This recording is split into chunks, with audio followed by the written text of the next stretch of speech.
dit que plutôt benami le apeto Yesu Kristo la pe encore la dit la bena e ya ba so pe bena ma ba won ke sianami ke ba ni bla la gbe la be e va de fe fa pe nya la ya wo mi abe to se no pe nya pe ku po no e ma wo go ko to na wa de sha de bena ya se mu shi ke go me ni le nya ta pe te la o Emmanuel e jama awuja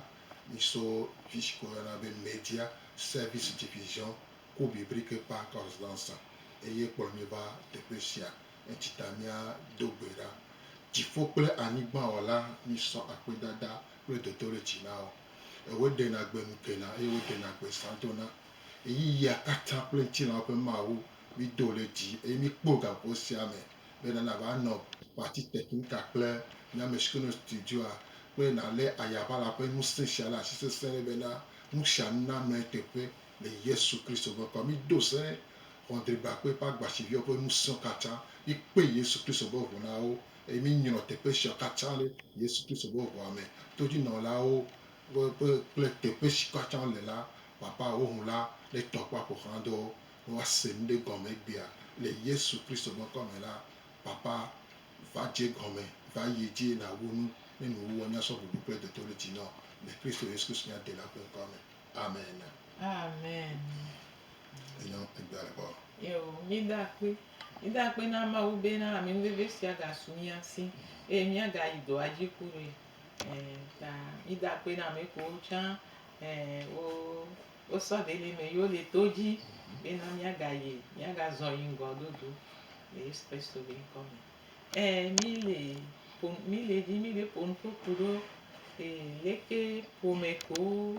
wodo kogi alo ƒome kewo manyamanya vana be kadedea ŋgba le eteƒe tututu mia kpata minya bena ƒome ɖe kpekpea nu ke le na ƒomea daɖia enye lɔlɔ eye lɔlɔa kuɖo abu nɔviwo eye asɔ ɖe le me nɛ abɔbɔ ɖokuiwo na nɔviwoa eŋuawo kpata wòle wɔe na wò ŋutɔ ɖokuiwo ye wogba le wɔe na Mawu tutugbã ta ƒome ɖe kpekpe ke kadedea mu yina nyuie ɖea efiɔ be enukpɔƒoƒo ɖo ɖa mia nɔnɔ gbɔa mu le yi nyuie ɖe o ta mi le gblɔ leke mi la te dɔ ƒoɣi ŋua do leke mi la te dɔ ƒoɣi ŋua do ye mi ƒo nu ƒoƒu ɖe ŋuti va yi le ƒoƒu ɖo teƒe 8 ye mi le edzi bena ele veve ɖe bena mianya leke mi la mo ƒo nu ƒo ɖo ɖa mia nɔnɔ gbɔ nuƒoƒoƒo ɖo ɖa amenɔvi gbɔa enana be mi la nya be mi le ɖoɖu mi le zɔ ɖoɖu mi le se mia nɔnɔ gɔme ta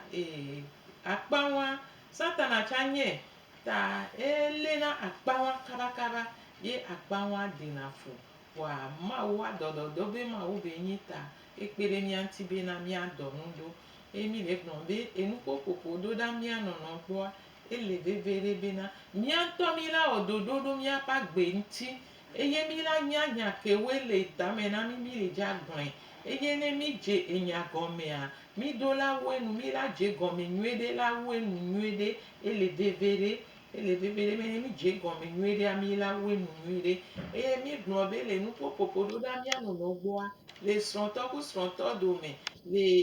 ƒomea kuɖo ɖeviwo dome ɖeviwo ɖo ɖa woabe dzilawo gbɔa ele veve ɖe mi le gblɔ bena ne sigbe wodo nya la gblɔa le nyadodoa mea 100 do la yi keŋgbɔe vɔa kokokoa mu yina nene o sigbe ɖeke mi le se ŋkɔ nye fifia blave le 100 ele va na mi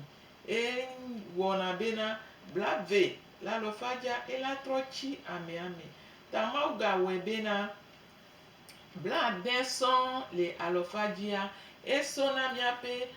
leke mi le ƒo nu ƒoa aleke mi le de alɔwo ɖo ŋkume ke mi le wɔa leke mi la ƒo nu ɖoa ela nɔ ɖeka ku nya ke mi le gblɔa leke mi la klɔ ŋkume ɖoa leke mi la tsi zizi me ɖo leke mi le abɔ alɔnuwo kpata ele kplɔ enya ke mi le gblɔa ɖo ela kpe ɖe mia ŋuti bena enya ke mi le gblɔ ɖo ɖa mia nɔnɔ gbɔa mi la te xɔe le agbɔsɔsɔ me eya ele veve ɖe kwa mawuya elominto emi gbɔnbe na leke mi po na no podo da mi ano na ogbodo emi gbɔnbe mi la je gɔme nyuiɖe awo nyuiɖe gɔme nye be na yo do nya la gblɔ owo ko do nya la gblɔ oyo nyanya ke dza gblɔ o dza gblɔ vɔa me ko dza gblɔ nya na ya eya mu nye oyo le dza kpe ɖe ŋuti ne ba nye taa akpa wo nye be o la je gɔme nyuiɖe yo la wo nyuiɖe ame ke le dza xɔ nya etsa ba kpa nye be nukɔ ela xɔ dzigbɔ ɖe ye ela do to so gɔme dzedzea kaka va na nuwuwu ye la te xɔ etɔa le me egɔme be mi gblɔ be gaɖo me ne mi le ƒoƒo ku ɖo mia nɔnɔ gbɔa do ɖa mia nɔnɔ gbɔa gaɖo me nya ke amea la xɔa ele nya be dodome ye ele nya be dodome ye gaɖe mea enya ele nuwu krɔa ye alo gaɖe mea ele gɔme dzedze nenye be mu gbɔdzi ɖe ne axɔe so gɔmedze kaba na nuwuwa efiɔ be woƒo nuƒo ku ɖo vɔa mu xɔ nya ɖe kpekpe o alo ƒo nuƒo ɖo ɖa gbɔ vɔa mu kpe ɖe ŋuti o ta mi la dze agba bena miano do to so gɔmedzedze aba na nuwu ne nya ɖe le asi o keŋgbɛ o la gblɔe game la kpe ɖe ŋuti o wo tsɔ la gblɔ nya nyuiɖe le teƒe nyuiɖe le gaƒoƒo nyuiɖetɔa me emi gba ye dzi gblɔ be na mi do la nya mia nɔnɔ be elɔnɔ be gbegbɔgblɔ do ɖa mia nɔnɔ ele veve ɖe enɔna ekpena ɖe mia ŋuti le nuƒoƒoƒo ɖo ɖa mia nɔnɔ gbɔ ekpena ɖe mia ŋuti veve ɖe emi sɔna be na mi le gblɔ be dzilawo tsã wohiã woabe viwo be lɔlɔ egɔme be dzilawoa edɔ sugbɔ yo le wɔ le woabe viwo dome woabe viwo be agbe me ta woatsã wohiã woabe viwo be lɔlɔ nenye bena woabe viwo tsã wole de lɔlɔ ba fɔ ɖo ɖa dzilawo gbɔa elana be dzilawo tsã dziɖeƒo gba nɔna woasi ye woabe dziwo trɔna ɖo ɖa woabe viwo gbɔ kaba kaba kaka wo ŋkpɔ ke nu tsã wola nya nu ko le dzi ye kaka wo ke nu tsã wola dze agbagba wola kuku tri ela nya nu ko le dzia nenema ke be le esrɔ̃tɔ ku srɔ̃tɔwo tsã dome esrɔ̃ŋusua ehiã esrɔ̃a nyɔnua be lɔlɔ be gbegbɔgblɔ ŋutɔ eye ŋusua tsã ehiã esrɔ̃a nyɔnua be lɔlɔ be gbegbɔgblɔ ŋutɔ ye mi sɔ le ye dzi biabiawo va bena leko la wɔ wola nya ame nɔvi alo srɔ̃tɔ alo evia be lɔlɔ be gbegbɔgblɔ ma ye mi ƒo nuƒo ku ɖe ŋuti sugbɔ egblɔ be na eye hiã enye gɔmeɖoƒe gɔme be ne mi ame eve mi lia ne mi le se mia nɔnɔ be gbe na ame ɖe le do kafla kablegbe ye ame ɖe le do dzama mi la nɔ anyi kaka zã la do mi ƒo nuƒo vɔa mi gblɔ nya ɖi kpekpe na mia nɔnɔ ye nuke la lé mi ɖo te o nuke la lé mi ɖo dzo ta hiã be ame sia ame la dze si mu nye bena enya ɖe ke se ŋu ye mi ma teŋ dze si o ne Mawu do ŋɖe kpa efiɔ be mi la teŋ wɔe ye mi gblɔ be miaƒetɔ Yesu Kristoa egbegbɔgblɔ elɔlɔ be gbegbɔgblɔ ama atɔ̃ wa ele esi eye ŋuti be teŋ sɔ wɔ dɔa kaka sɔ yi nuwuwu egɔme be ne ƒuƒoƒea va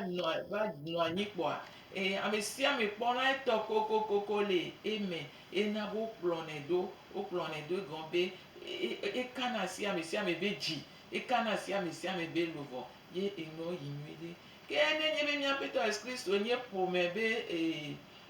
ƒomea be gɔmeɖokpea miawo tsã mi do la zã nene be nu le ƒome ɖe kpekpe me nu ke le na agbetɔ ya enyi bena yale si ke mi nye agbetɔ ta ama tɔ̃a kpata mute ƒoƒu le mia dome o le mia me o kuɖo ehehe nanawo ke mi xɔ kuɖo enu ko mute sɔgbe le mia me tututua ye ama tɔ̃a mute sɔ na gbe le mia me o vɔa kokokoa ɖeka ya ele ke enye si kɔ ke wuna ame sia ame le nɔ teƒe be ye be vegoa ye srɔ̃ lo ye nɔ lo ye dzila lo ne sɔe nɛ keŋgbɔe ye be dzi la dze me si gbe leke ne mi nu sia miaƒe dzi la dze eme eye mi gblɔ bena mi le wo ƒoƒu ɖo teƒe amatɔ̃ emi gblɔ be tutu gbãtɔa enye bena nenye be mi le ɖo ɖum esrɔ̃tɔ ku srɔ̃tɔ alo ƒomea ne nɔvi wowɔ ŋɖea ne wɔ dɔa ele veve ɖe be akafui ada akpe nɛ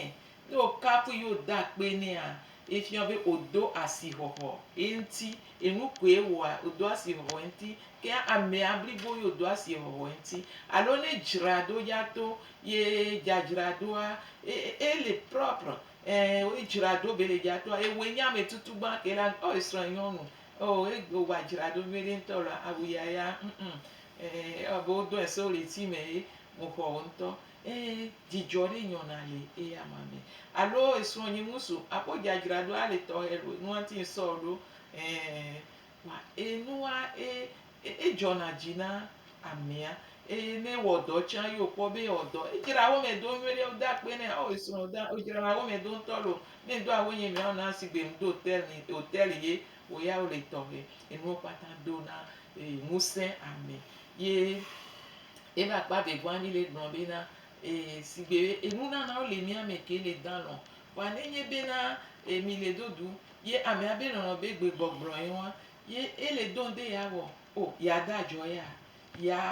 ya kpa ha ya ye la ŋlɔ wo ma ya wa ele dalɔ le me mute le wɔ nu ya o ya ko le gbɔa o la dozo eme ne o la te wɔ la o nunanawo la si o mawu na gbe nu ko le nɔ te kpɔ si te kpɔ o la kpɔ mawu be nukunu ye o la do ŋusẽ o la do ŋusẽ me kpɔ atutu be ne ba si te le nu nyuie wɔwɔ me ela si te la wɔ ye mi la kpɔ dziɖuɖu ele ŋusu gome ele nyɔnu gome ɖeviwo o edinyo nyana nu ŋutɔ o la te le gbãtɔ o le vegoa o la gba le gbãtɔ tsã o mawua enɔ nu nya si te kpla nu wɔ lekea ɖevia awu yaya de la meme la nu wɔe nenye be ebe lɔlɔ be gbegbɔgblɔ wa mi la kpɔ be ela gba nɔ dzidzɔ gã ɖe me la nu wɔe ŋutɔ ehiã na mia kpata vɔa nenye be amea be lɔlɔ be gbegbɔgblɔa ega wɔna dɔ sɔwu enu sia nu eye ebe te akpatɔ gua ele nyi be na lɔlɔ ame ke enye ebe lɔlɔ be gbegbɔgblɔa edzina be na woano sɔ lɔlɔ be gbe ano ƒo nuƒo nɛ awo katã yi be na sigbe la gblɔ be mo lɔ ŋutɔ lo leke o la sɔ ƒo nuƒo nɛa ekana si ebe dzi nenye ebe lɔlɔ be gbegbɔgblɔ wa emi le gblɔ be evegua ele nye nu kɔ anɔ ame gbɔ anɔ amea gbɔ o la do toe ele dzi be ya ka se ŋku ɖo ye o sɔgbe be o la do toe ase be dzimenya ele nɛ veve ɖe eya nye be lɔlɔ be gbegbɔgblɔ ta edzedzia ehiã na ame ke la gblɔ be dzimenya na ehiã ame ke la sɔ ebe game ela do toe ehiã ame ke ye ku ɖoe o la nɔ wa nɔnɔ gbɔ la nɔ kpɔ ŋkume na wa nɔnɔ ye amea la nɔ ƒo nuƒo nɛ amea la nɔ ƒo nuƒo nɛ alo ga ɖewo mea wa kutu wɔ wɔame eve kpo o la si te o la nɔ zɔ̃ ye o la nɔ ka asi o la nɔ gblɔ wa be esɔme be doɖo ɖoɖoa o la nɔ gblɔ alo nya ke ka wɔame evea kpɔa ye o la nɔ gblɔa enɔna nɛ veve ɖe ŋutɔ ne emu kpɔ nene be nua be sikɔ wu nɛ ele be sikɔ ti nɛ emi gblɔ be tɔgua ele nye nu ke akpe ɖe ame ŋuti asɔ dɔ ku ɖoe akpe ɖe ŋuti sigbe mi gblɔ be ŋusu ne le kplɔ ŋu ye wo nyɔnu o le gbɔ le kusi nɛ alo ke le kplɔ o tsɔ sɔ papa ŋua ye o le tutu eŋua be akpa ɖeka enua dzɔna dzi nɛ ŋutɔ alo nyɔnua ke ele dza tre me le dza gba me ye o tsɔ gbɔ va o esheri nu ke ma te wɔ ku ɖo o tsɔ sɔ agba tete va yi da ɖe akplɔ dzia o wɔ nu gã ɖe nɛ wa etsã asɔ dɔ ku ɖo nɔvia alo akpe ɖe ŋutia enye ame ɖea be lɔlɔ be gbegbɔgblɔ kpoa nenye be o wɔna nɛa ekpɔna dzidzɔ emi le gblɔ be enegua nye nunana tsã tɔa mi le gblɔ be asɔ dɔ ku ɖo ame mi sɔ mia fofo Yesu Kristo be kpɔɖeŋu sɔ do kpe ɖe dzi ekpla afɔ na ebe subɔlawo le ebe subɔlawo mea mi la kpɔ ame ɖe ewɔ dɔ ɖe nɛ kaka ŋuwoe la kpla afɔ na mi o ɖe miawo la kpla afɔ na o ame ɖewo nɔ anyi kpoo wole bu tame sue ŋuti wole de ŋgble sue ŋuti lɔlɔ ke nye sia wa míawo Petro Yesu Kristo do ŋusẽ be míayi edzi míano wɔe eye enegua enye bena nunana tɔa tsã mi gblɔ be ema ɖo teƒe ve nunana tutu gbãtɔ nye be esrɔ̃nye yi eple montre va nam nye mu kpase do vɔa ekpɔ be montrea la dzim alo kpɔ be avɔ ya ela dzi srɔ̃ nyi ŋutɔ ye be ple Sodom vana ma ele de fiɔm bena ke yele yi to gbɔ be mo le awo me vɔa yi kɔkɔm do ebe dzi me ye kɔkɔm do ebe susu me enu kɔ wɔna le fu wo dana kpe gã ɖe ye dzi la dzɔ ye o la no zã nu wa dzedzi be ne ba no kpɔe ne ba no nya be enua dzɔ dzi nɔ ale gbegbe kpɔ nyɔnu ɖe esrɔ̃a ple akpɛtɛ nyuie ɖe nea akpɛtɛ wa zɔ nuke nye ko mia yie fi ɖe kpekpea akpɛtɛ wa elele efiɔ be ekasi ebe dzi wa nene be nua nenye be lɔlɔ be gbegbɔgblɔ mi la kpɔ be dzidzɔ ɖe nɔna eme ye vegoa ele nyi bena amea la nɔe gbɔ kpo ele dzi kpo be amea ne nɔe gbɔ le aho me ke ne gbɔ va ela nɔe gbɔ mu nye be ase kaka tsɔ vɔa ne kpɔ be ele gbɔa ebe dzi le gblɔ nɛ bena esɔ eɖokui sɔ na ye ebe susu le kpɔ dzidzɔ be esɔ eɖokui sɔ na ye donc etsa ema ɖo teƒe vewo amea ŋutɔ nuko la le da lɔ me ye wola kpɔ wola da akpe gã ɖe ta ye la wola kpɔ dzidzɔ ɖe ŋuti kuɖo amea ŋutɔ asɔ eɖokui sɔ na o anɔ gbɔ le aho me ye no trɔa wola kpɔa etsa evegoa wa emi le gblɔ be atɔ̃goa ele nye bena asɔ asi sɔ ka ame ŋuti alo ano lili asi ɖo amea ŋuti alo edzedzia ano le ɖe ŋuti o ale ɖe akɔta ŋuti alo edzedzia asɔ alɔ da ɖe akɔta dzi nɛ ele miame so kaka vi fɛn me ye ta eya ele veve ɖe ne mi kpɔ be ɖevi ne le dɔlɔ ŋutɔ tsã no sɔ asi da ɖe dzia ela fɔ kpoe alo ela trɔ ame sia ame eya enya na ame sia ame vɔa eya gba nye ame ɖe be lɔlɔ be gbegbɔgblɔ nenye bena ebe lɔlɔ be gbegbɔgblɔ wa ye wonye srɔ̃a ŋusu ye omu kana asi ŋuti o omu fa nɛ o mu sɔ na alɔ da ɖe akɔta dzi nɛ o asɔ alɔ da ɖe afi ɖe dzi nɛ o ye wòle ƒonuƒo kpo le azɔge nɛa ele kpɔ bena odidi le ye gbɔ ŋutɔ odidi le ye gbɔ ŋutɔ nenye be nyɔnu godzia etsã wòla kpɔ be ne le ƒonuƒo ku srɔ̃a ŋu sɔ dzina be yeasɔ alɔ da ɖe dzi yeasɔ alɔ da ɖe akɔta dzi nɛ yeasɔ alɔ da ɖe afi ɖe dzi nɛ ye ewɔna ne nyuie ɖe efiana bena oyo gogo yo nɔnɔ emi gblɔ be ewa tsã egba le veve ɖe atɔ̃goa ewa gɔ bena le veve sese me ŋutɔ tsã ne ame ɖe le se veve le kuhi ɖe me ye ame ke ela fɛ la le ɖe ŋuti leke kpoo ke ma gblɔna ɖe kpekpe nea wòla kpɔ be amea la gbɔn so ememe kaka va dzi egblɔ nya gã ɖe nɛ eƒoƒu lɔlɔ kpata sɔ do eme wa ye mi gblɔ bena le ewɔ mea etsã enye ame ɖe be lɔlɔ be gbegbɔgblɔ ye nenye be ame wa yewo mu wɔna ne nene dzedzia wole gble nu le ŋuti vevetɔ tugbedzɛwo ku ɖeviwo ne wova do afi ɖe kpo le ha dome ya ame ɖe ava le ɖe ŋuti lekea ebu be olɔe amea lɔe sɔ wu ye be dzilawo ta mi do la le ŋkuvi ɖo nene be nu ŋuti mi gblɔe bena le eɖu ɖe va yi ame ko woawoe kpatsi na yiyia me sa mi na kpɔ ɖe be efiɔ ɖe va le nyɔnu bla nɛ kuɖo fu sɔ da ɖe bena ne nyɔnuwo dziɖia yewo be gbea ɖeɖe kpoe ɖeviwo la do woma do ame bu ɖe kpekpe be gbe ye nyateƒe nyɔnuwo dzivia ye wosɔ ame ke kpo la va no na wo nuɖuɖu atutu ŋuti na wo ko ma ƒo nuƒo ɖo ɖa wa gbɔ woma ka asi wa ŋuti o woma wɔ lɔlɔ be dzesi ama atɔ̃ wa ɖe kpe ɖo ɖa wa gbɔ ye nyateƒea ko dzi ɖeviwo wa ekɔsi ɖa ve megbea ɖe wotɔ kuku kaka wola ɣleti ve ɣleti tɔ̃a wona mi nya bena woeve ya ku vɔ ɣleti amade megbea ame ve pɛ ekpɔtɔ kpɔa efiɔ be le emegbea ɖeviwo be ɖe kpekpea tamunyɔa wola va kpɔtɔ woma kpɔtɔa mawu ya ewɔ yiyia kuɖo adam ye nene ke sɔ nu ko sɔ le na yiyia da ɖe enye kaɖeɖe enye ƒome ye ƒomea dodo le ŋuti mi la gblɔ bena nusɔsrɔ̃ be nyi ye ame ɖe ma gblɔ be ye mu te wɔnɛ o alo ye mu ma doe o nenye be olɔ be yeado ƒome le mawu be ɖoɖonu ya tu ƒome ɖo mawu be ɖoɖonu kɔa wodo la srɔ̃ nu le yesu ƒe afɔ gɔme woamasɔ enya na evegonya miatɔ ele agba kpe ɖe mia ŋuti leke mi le dzi bena miate dzesi mia ŋutɔ miabe lɔlɔ be gbegbɔgblɔ ava dzesi mia srɔ̃tɔ ava dzesi miabe viwo tɔ ehiana hadome ŋutɔ be agbenɔnɔ enyo mi kpɔdi de tsi do be na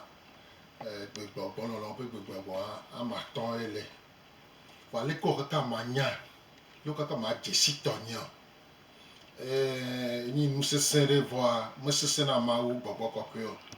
wa ame si kekle di be adzesi eƒe lɔlɔ be gbe ebe lɔlɔ be gbe la exercice alo dɔwɔwɔ ɖe le ke amea la wɔ le eƒe agbe ŋuti leke yina lo nyabiase ɖewo le mi kpɔe do desi do bena amatɔ si ke le la nyabiase amatɔ tsa le nyabiase amatɔ sia la ne va vɛ be ɖeka wɔ dɔ le aƒe agbewo dzi eve gbɔn tsa nenema ke mi la ƒo dɔwɔwɔ ya ka ema ɖo akpa ene ema ɖe akpa ne eye akpa nea nyagbɔgblɔwo le akpa sia akpa me eye akpa gbãtɔa eƒe nya le akpa evegbɔn tsa ƒe nya le akpa etɔ̃lia etsa ƒe nya le enelia eƒe nya tsa le nu siɔ keke la ema ɖo akpa matɔ ale gbegbe bena wa mia yi dzi leke akpa gbãtɔa mi yɔ be ɣea enyi ŋkɔ enya nyuie gbɔgblɔ le agbetɔ ƒe agbe dzi be enyi awɔ dɔ na ame alo dɔwɔwɔ se enyi nana de enyi anɔ ame gbɔ eye la enyi ame si ko anɔ kasi wa ŋuti alo anɔ li asi le wa ŋuti akpla asi kɔ na wo la eme nya ye mi dza gblɔ ɖe va vɛ me bena ame ɖe ke nyi esrɔ̃wò exɔlɔ̃wò alo azãwò alo ame dzesi ɖe ele gblɔ nɔ le kugbãtɔ nyi be eya enyi enya nyuie gbɔgblɔ la egblɔ bena o owɔ dɔ sia nyuie ɖe ŋutɔ le wodzɔ dzi nam ŋutɔ owɔ dɔ sia nyuie ɖe ŋutɔ edzɔ dzi nam ŋutɔ la melɔ dɔ si ke wowɔ nam la edzɔ dzi nam ŋutɔ la nenyi be wo egbe lɔlɔ be gbe ye nyi la no gblɔ nya le aƒe agbewo dzi la ewɔna dɔ le ame ƒe agbe dzi nenyi yaya mi ɖo to nyuie ɖe nenyi be eyaya ye wɔna dɔ le aƒe agbewo dzi la ekɔ se la alé le asi ebe si ke nyi awɔ dɔ la owɔ dɔ sia nyuie ɖe ŋutɔ elabe va vɛ me bena wòle kpoa exɔlɔ̃ ɖe alo srɔ̃wò va wɔ dɔ nɔ le aƒe me dzra xɔwo me lo dzra aƒea me lo keke nyanu nɔ kutɔ la enu sia megbe ke le wɔ la eɖe sɔ fiɔ bena ame sia nenyi be tɔwòe nyi la enyi egbegbɔgblɔ alo luvɔ be lɔlɔ be gbe la ewɔna dɔ la me dzi se ke nyi nunana wola vu me kpoa woƒle nunana tɔxɔe ɖe ke dzɔna dzi nɔ nunana tɔxɔe ɖe ke dzɔna dzi nɔ la woƒle va nɔ ke mele ŋuɖoɖo me na o nenyi lɔlɔwo ƒe gbe ya nusugbɔ dzɔna ame ɖewo le aɖase hlẽ le ŋkume na wo ame ɖewo le ŋgbate de na akpea tsã wodzo nɔ nu kpɔ le ɖe sɔ yi dzi eɖe la enyi bena eva vɛ gbe ɖeka gbe amea be leke wòkpɔ ɖe kɔdzo alo kofi alo adzowa leke ŋkpɔ le gbea ɖa egbea ɖa miaɖi sa elia lɔ nɔ emi ɖe ɖi sa le ekɔa me alo mi ɖi sa yi ɖe teƒe ɖe si ke dzɔna dzi nɔ eye la enyi bena nenyi lɔlɔ ƒe gbewo nyi la ne le wɔ nu sia nɔ la eyina kaka eme na ame eye la enyi ŋkɔ wokpla asi kɔ nɔ wokisi ɖe alɔgo dzi nɔ nenyi lɔlɔ ƒe gbe la ekɔ kisi le alɔgo dzi nɔ alo wofã eye woƒo abɔta nɔ alo lé alɔ nɔ la eɖe sɔfia be nenyi lɔlɔ ƒe gbe la ŋɖe dzɔna le ame ƒe agbe me enyi enu amatɔ sia eye tutu gbãtɔe wã eye mi kplɔm ɖo evelia eke eba ma ɖo akpatɔ ke enyi enyi mawo enugatuma akafu wo agblɔ nyanyuie nɔ be la enyi bena awɔ dɔ kpakple alo awɔ dɔ na wò se la enyi nunana eye de la enyi ŋkɔ anɔ gbɔ wò eye la woaka asi ŋuti wo eno ka asi ŋuti woa ye miayi ɖe vegbɔa dzi ta vegbɔa ke nyi bena ame ɖe ke nyi ƒome me ame alo srɔ̃wò kutɔa ebo be nusiko wɔ la edzɔti na ŋutɔ eye ele kafu o ele kafu o nenyi be wò lɔlɔ be gbe la ale le asi sesẽ ɖe ewɔ eve wa be la gblɔ be ɖa o esrɔ̃nye alo vinye o edɔ si ke wòwɔ nam le gaƒoƒe sia me eye wòklɔ ʋu nye wòklɔ emɔ nam wodzra xɔme la to nam be ɖa awo etɔnye bɔbɔ na anyi kpoo enɔnye na anyi kpoo evinye na anyi kpoo ye wòwɔ dɔ sia nɛ dzra eƒe xɔme lo dzra eƒe enu si ke le esi la eɖe sɔfia be nenye be eƒe lɔlɔ be go be na lɔlɔ nyi la eya la ewɔna dɔ le amea dzi de enyi bena wòva kpɔa wòyɔ amea be neva ye wònɔ anyi ɖe axadame nɛ ye mikui mi le kasẽ ŋu ele ƒonuƒo wòm le gbɔnya le kpekpe nɛ o wòle kpɔe wò susu kpata le eƒe nukpɔkpɔ kudo ŋkume ele ƒonuƒo le ɖe alɔ le kutɔ la eye wòle do dzidzɔ nɛ la nenye be lɔlɔ be gbe la dzidze le eme nɛ eye la nyi bena wokpla asi kɔ nɛ wokpla asi kɔ nɛ wòfẽ kpɔa ta asi ŋuti dzo eɖe sɔfia bena eƒe lɔlɔ be gbe nyi la eye ewɔ eve wa etɔ̃lia ke tsaba ma ɖo akpa tɔ̃ enyi enyanyɔ gbɔgblɔ be enyi awɔ dɔ na me se enyi nunana eye de la enyi ŋkɔ anɔ ame gbɔ eye la enyi akasi ame ŋuti sɔ ye dzia eva vɛ bena le azã ɖe gbe wole ɖu azã la kpɔa exɔlɔ veve ɖe si ke alo srɔ̃wò alo asiwò eƒo adegbe be mikpɔ kɔdzoa mikpɔ kofi mikpɔ afia o ewɔ nu ɖea enua dedzi enua nyɔ ale gbegbe bena o dzidzɔ mi ŋutɔ gbogbo ɖe ŋutɔ elabena eɖu dzi kpɔ ewɔ dɔ ɖe eke ɖu dzi la esrɔ̃woe o fofowoe nɔviwo ɖo wova kafu le azãgbe nenyi bena wò nya ye nyi wò lɔlɔ be nya ye nyi la alo lɔlɔ be gbe ye nya enu ɖe dzɔna sɔ yi dzia bea enyi bena gbe ɖeka gbe amea va gbɔ bena fika ʋu wòa le fika emɔ wòa le fika afɔkpa wòa le o fika nuka le o esɔ kpɔa etutui nɔ kekekeke esi ɖe nɔ dzrae lo kekekeke alo edzra xɔme lo nɔ la nenye gbegbɔ alo luvɔ me nya ya me luvɔ me gbe ya enu ɖe dzɔna sɔ yi dzi la wole avome kpɔa wohe nunana egɔme le tame susu me na o wòme ku dre kpɔ amea yi ɖo fiase gã ɖe me va ƒle nu si ke ŋutɔ dzɔna dzi na o ke mele susu me na o bena nu sia amea nya nu si ke dzɔna dzi na o eye ƒle va kaka sɔ va nɔ nyi nunana la nenye luvɔ ƒe gbɔgbɔ megbe ye nyi la ŋɖe dzɔna le lãme na me eye de la enyi bena eva va gbe ɖeka kpɔ wova kplɔ be egbea ya zɔ mi dzo míaɖi sa yi ɖo aƒuta míaɖi sa yi ɖo teƒe si ke míakasẽ ŋu míakpɔ dzidzɔ eye la enyi bena amea kplɔ ele alɔ nɔ mi ɖe ɖi sa to fiase me mi ɖe kpɔ nuwo mi ɖe ɖi sa to dzoa me alɔ kpo ele nɔ le ɖi sa kudo alo teƒe dutoƒo la ele alɔ nɔ nenye eluvɔ ƒe gbea ŋɖe dzɔna eye enelia etsɛ mama ɖo akpa ame atɔ̃ ku ɖo kafukafu awɔdɔ nunana kple anɔ ame gbɔ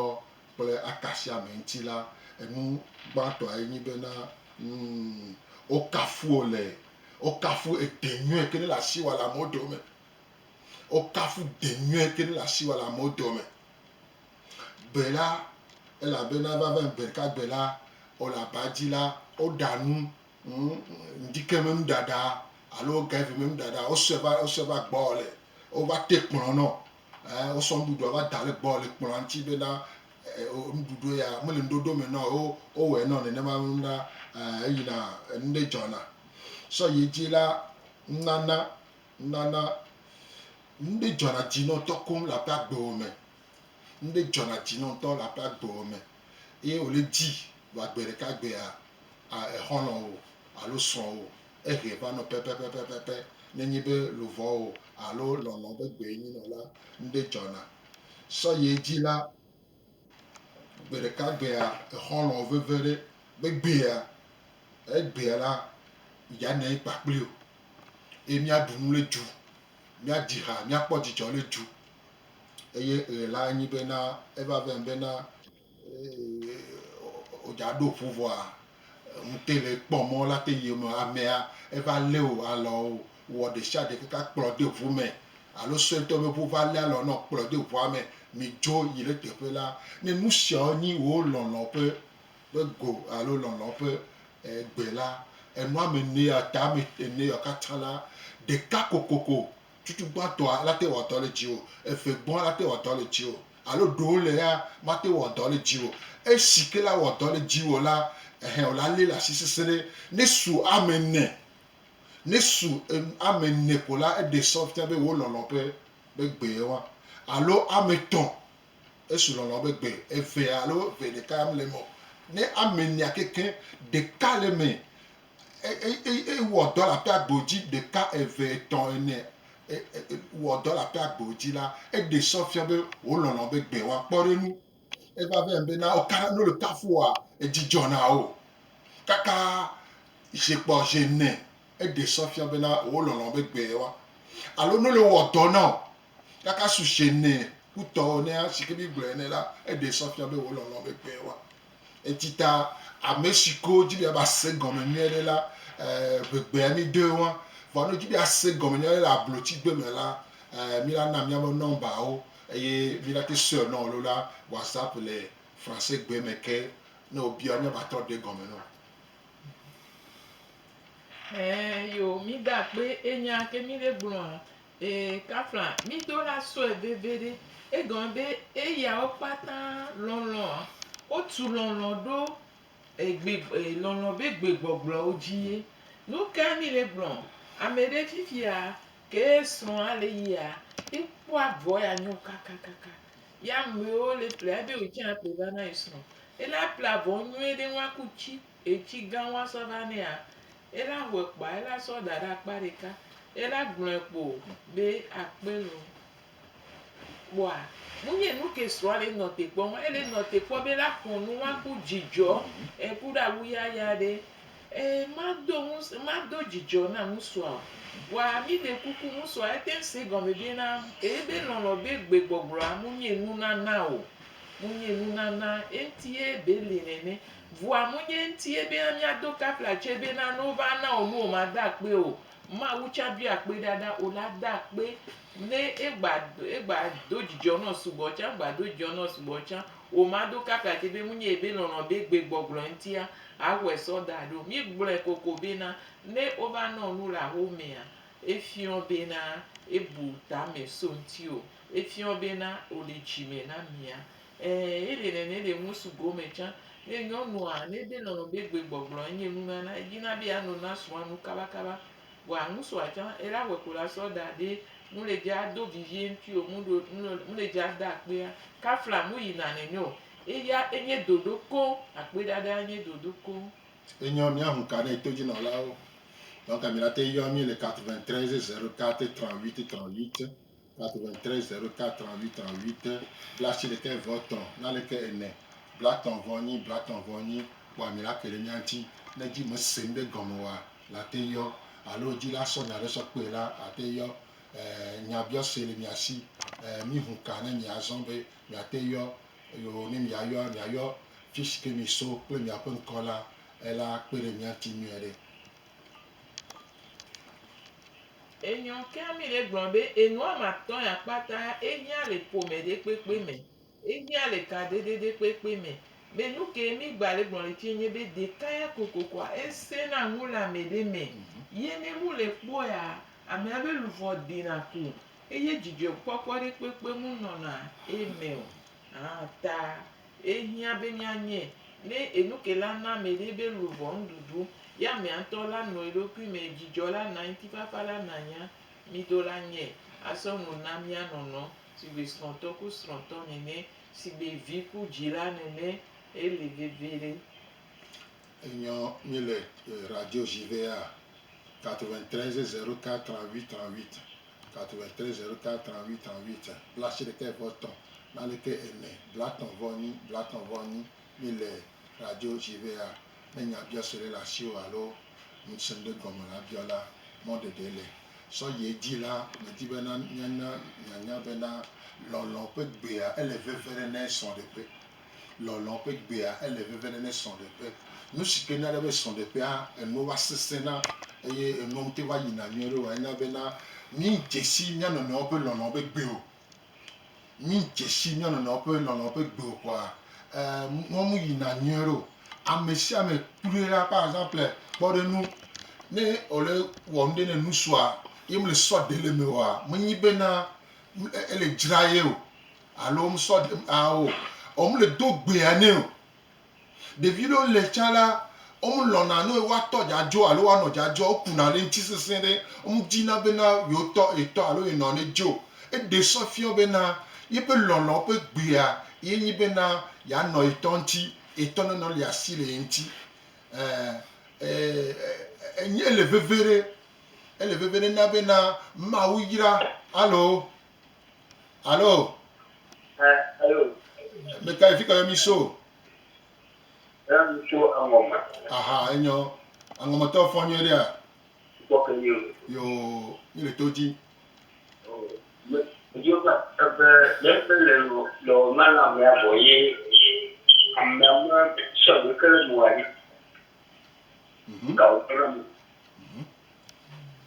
enyo rapproché no aɖo ŋuti no yo mi le gblɔ bena enua ma do akpa ama tɔn nenye be owɔ ɖeka nɛ ye mu ƒo nu ƒo nɛa emu kpɔ vɔ o wòla gba eve gɔ̃a dzi ne wòkana ƒui dana kpe nɛ do na ŋusẽ mu le ʋua wòla nya be mu nye funye be lɔlɔ be gbegbɔgblɔa le ŋɔ wòla trɔ yi wònɔ ne gbɔ le awo me wòdona game nɔ ne gbɔ mi kana se ŋua wòdona toea wòlena lɔ ne mi tona aƒo aya ɖoɖoa ama ebe dzime nyaku ɖo wa aga wɔ ŋua tsã ne wògba wɔ ŋua tsã ne mu wɔ dɔ agaku wɔ ena ne le wɔ dɔ ɖe wòva kpena ɖe ŋuti viɖe tetetea aga wɔ ŋua tsã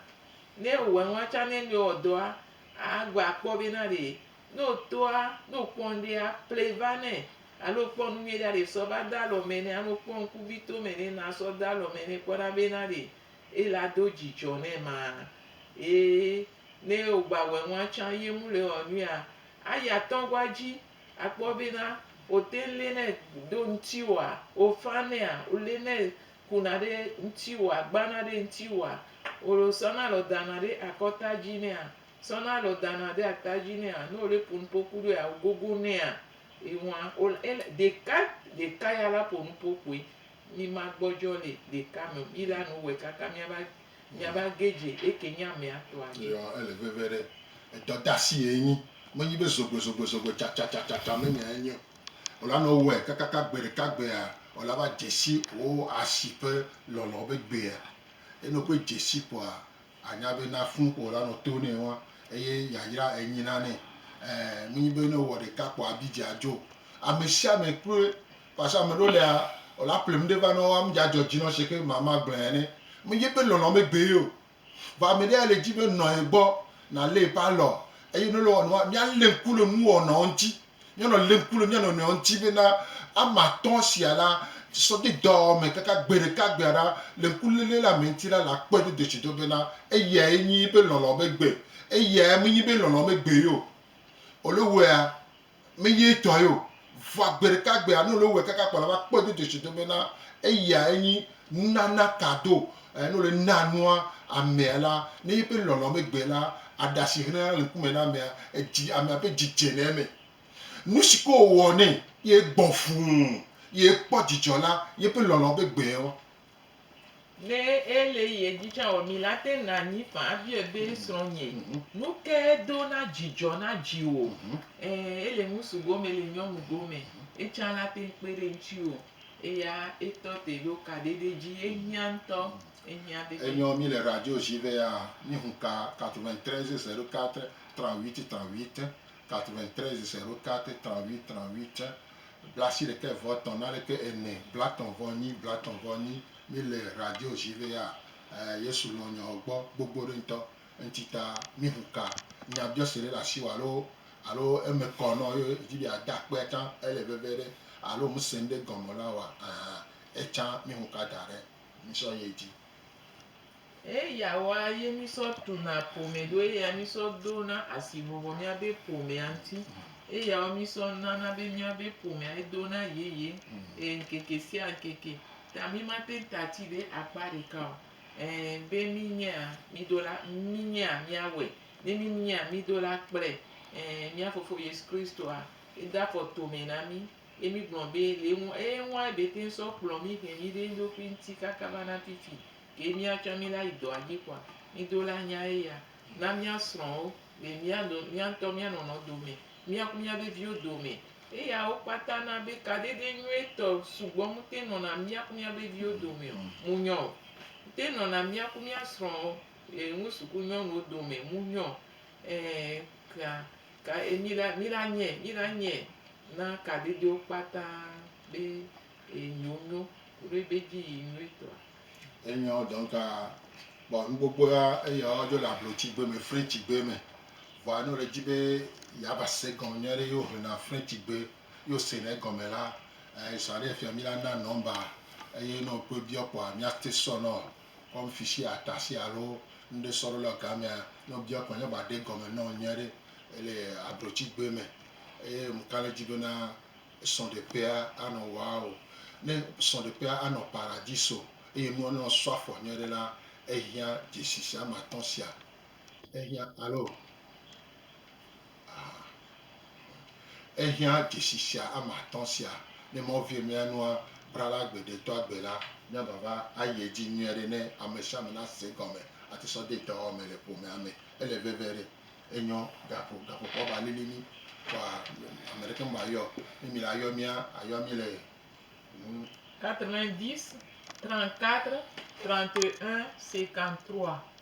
90 34 31 53 90 34 31 53 70 41 09 27 70 41 09 27 99 48 35 45 99 48 35 45 voilà mia ke ɖe mia ŋuti eye ne le dzi bena miasɔ mission le ablotsigbe me la mɔɖeɖe le miate ame ale gbegbe miate se gɔme ne sɔ̃ de ƒea na nyi emɔ nu nyuie ne miakatã miado gbe la. Nous voulons vous rappeler ceux qui sont en train de faire les cours bibliques par correspondance. Nous vous appelons de continuer pour pouvoir achever ces très importants. Les cours bibliques par correspondance. Que Dieu vous bénisse. Fofoma unu son kataton mi de akpena. Bubu fiala mi do rechi e la bena e ga plomi le ri e ga zami so ponu mi bio papa bena wo mu sene de me bena nya gbogbo kokwe yeji e na klene ji o me susu o me be nya ke o le ji na glona du ko wa o ne ba nye wo ne ba na bena wa se na le gome e wa te si kereji bena wo lɔlɔnu na kpɔ me baba le ƒome wo me le kaɖeɖe wo me le srɔ̃ ku srɔ̃tɔ dome le evi ku ɖo dzilawo dome bena papa ŋutifafa nana anyi elabena ŋutifafa yo gble dzi na mi papa akpe na wo ɖe egbetɔa emi gasɔ ŋgɔgbe ada asi wo me mi xɔ dzi o se bena gãgãwo le agbalẽ ŋuti kɔkɔe na wo papa le Yesu Kristo be ŋkɔme. Amen. Enyo mawo ne yra mi. Le mawo ne do ŋusẽ.